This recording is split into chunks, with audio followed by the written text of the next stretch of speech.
संगलदान में देर रात बुतास दाड़िम में बैंक आग लगने की वजह से जनाब अब्दुल रशीद तरागोल वालिद गुलाम मोहम्मद तरागोल का मकान अचानक आग लगने से पूरी तरह राख के ढेर में तब्दील हो गया।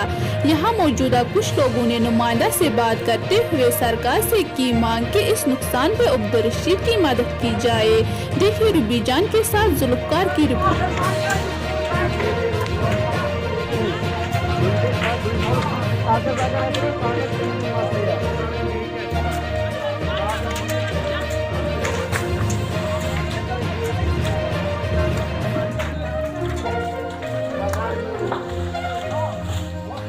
पास कर गए आप